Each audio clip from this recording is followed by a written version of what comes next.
When you let your self-driving car out on the streets, you want it to choose good even if it's difficult, right? So essentially, you end up with this test for artificial intelligences that resembles, in many, many respects, the same test, the test of mortality.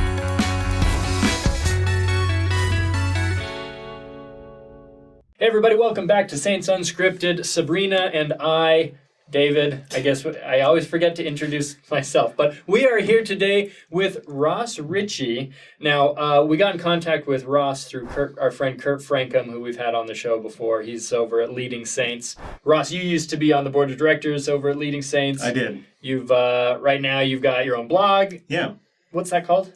WeAreNotSaved.com. Okay, that's clickbait right there. It's after a scripture in Jeremiah. Okay, and you've also got your own small software company that you're doing. We learned you're from Salt Lake area, and we're going to be talking about something really interesting today, and I don't think Sabrina nor I really have any idea where this is going to end up. Nope. Buckle up. That makes it exciting, right? Yes, yes. Extra unscripted. Extra unscripted. So we're talking about artificial intelligence, AI, and not the Haley Joel Osment movie from the 90s. No. What do you want to talk about regarding AI? So I think everybody's heard of ChatGPT at this point, right? Yes. And he played around with it and whatever else. And so, it's cool. Wow, this is crazy. Just yesterday, as we're taping this, they released this thing called GPT-4. The upgrade. The upgrade. So it's kind of the technology behind ChatGPT. It's even better. It's even cooler. And some people are calling it what's known in the business, or in the artificial intelligence world, as artificial general intelligence. The old ChatGPT could do things, but you could tell it wasn't like human, right? It couldn't do everything a human. So general means it can do anything that a human can do, right?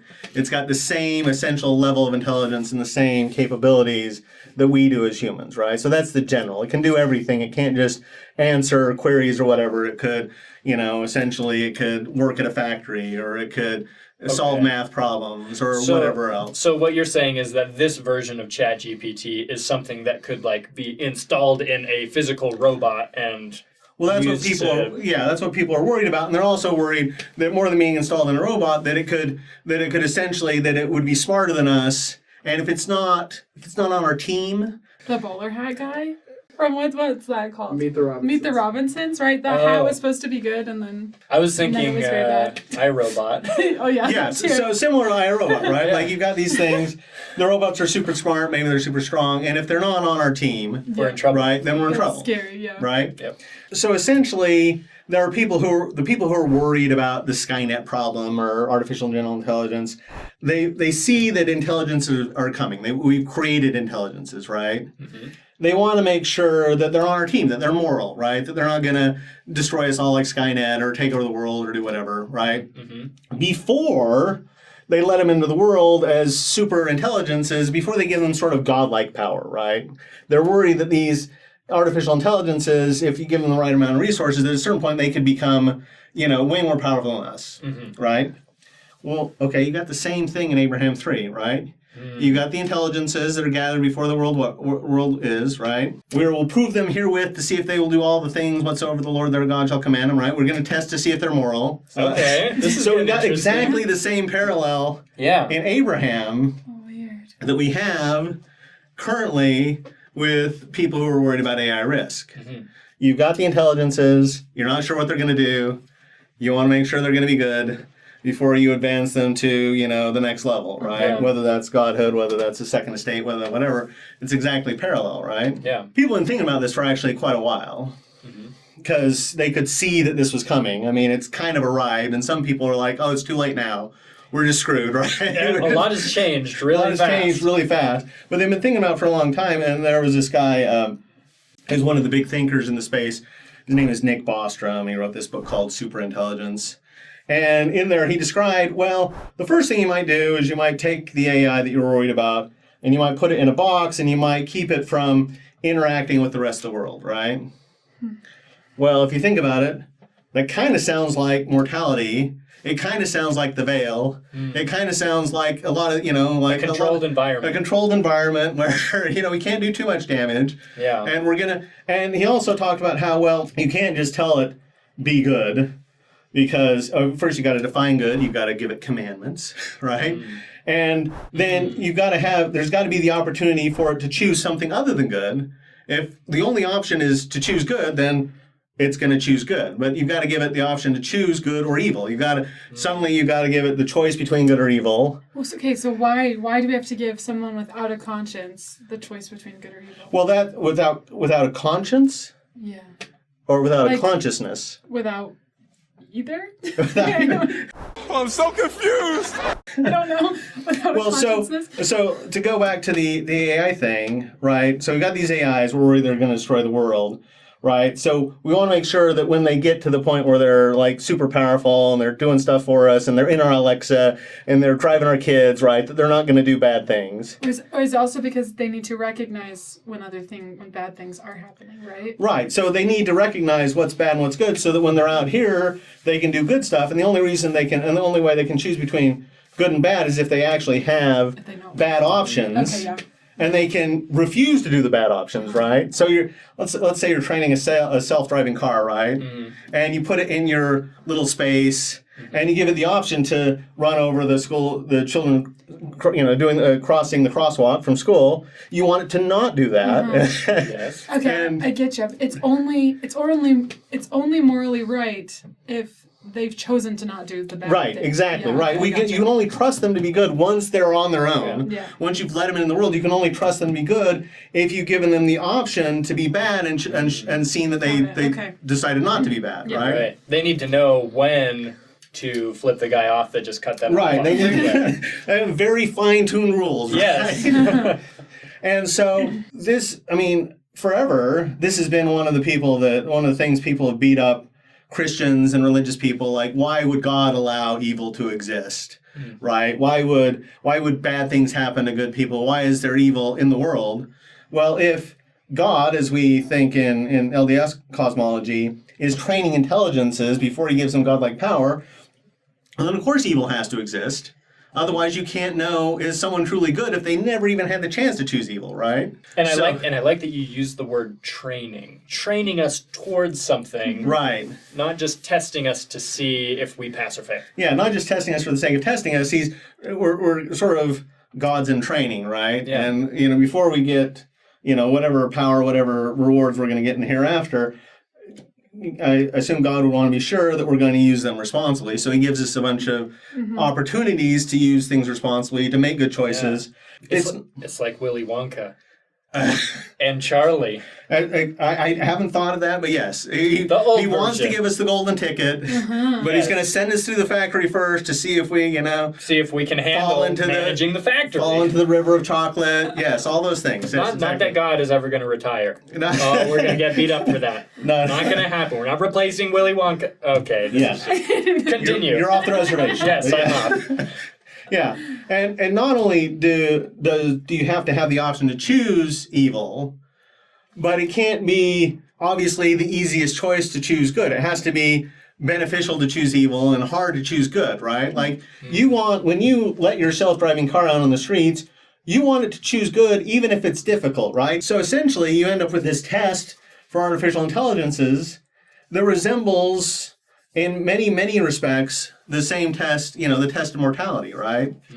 You've got to have evil, you've got to have temptation, you got to give people actual choices. Yeah. You put them in a box where they don't know about the outside world. You shelter them in a veil, and so sort of independently, people working on AI risk have kind of independently arrived at the same plan of salvation that Joseph Smith came up with in the 1830 or whatever, right? That is so crazy. Right. So that's kind of and as artificial intelligence gets closer and closer to reality, I think you see more and more of this worry and more of this concern, like, how do we make sure these people are moral?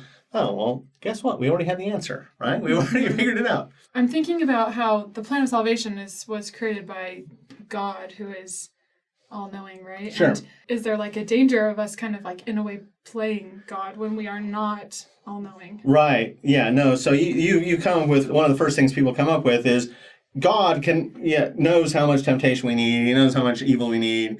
Yeah. He's not gonna be tricked Yeah. by an AI pretending to be good. He's not gonna be tricked by us, right? Whereas as AI risk researchers or people who are trying to decide, should we put ChatGPT in our Alexa, right? Yeah. We could be tricked. We could be whatever. And so there is some aspects of where it falls apart. And that's why also I think we're not going to get true artificial conscious beings, because it kind of feels like, intelligence is sort of a special thing. And if we can end up creating intelligence, then I feel like we've missed on some level we've missed something. You're essentially saying the best we can do is try to mimic. The best we can do is try and mimic. Yeah. So I guess one of the questions I have is, what do you foresee in the future of AI?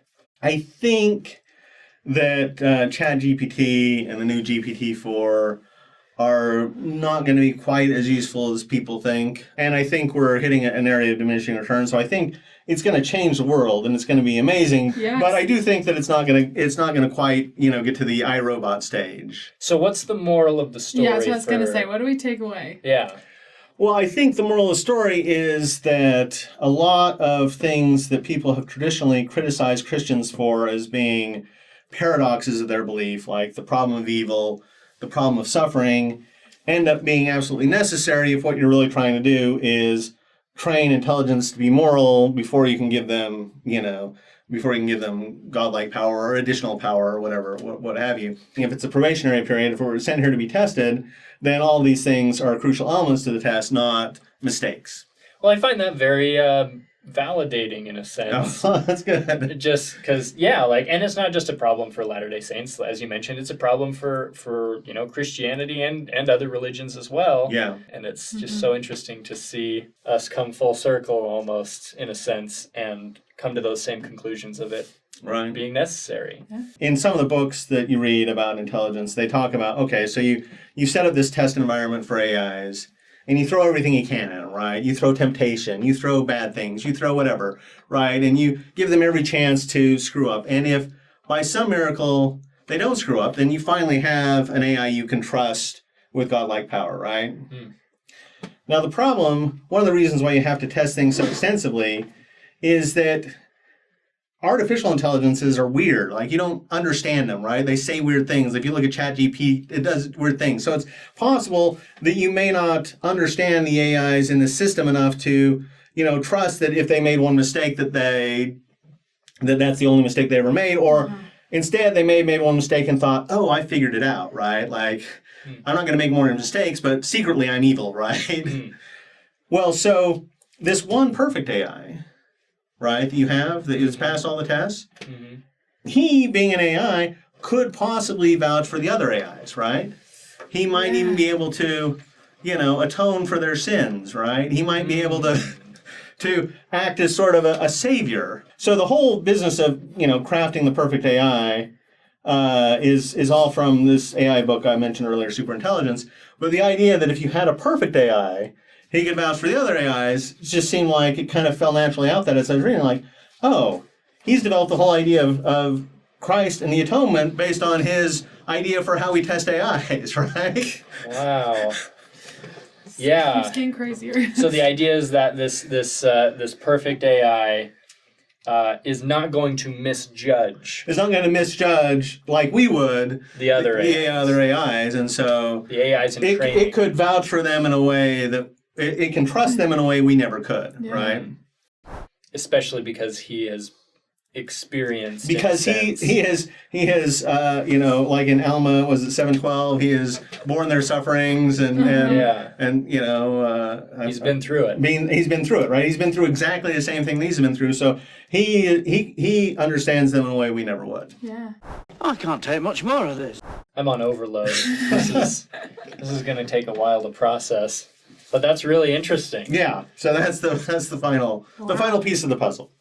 How artificial intelligence can help you understand the plan of salvation and the atonement. Or how the plan of salvation can help you understand artificial intelligence. Oh my gosh. And all what you mentioned is that it can be found on your blog, right? Yeah. Okay. And it's even more ironic now after having this discussion that your blog is We Are Not Saved. We are not saved, yes. We'll see. Maybe it's just we're not saved from AI. I don't know. We're not saved from AI. Well, Ross, thanks for being here. Guys, if you have comments, let us know in the comments. If you have thoughts, let us know in the comments. Or questions for Ross. Thank you for watching, and we'll see you next time.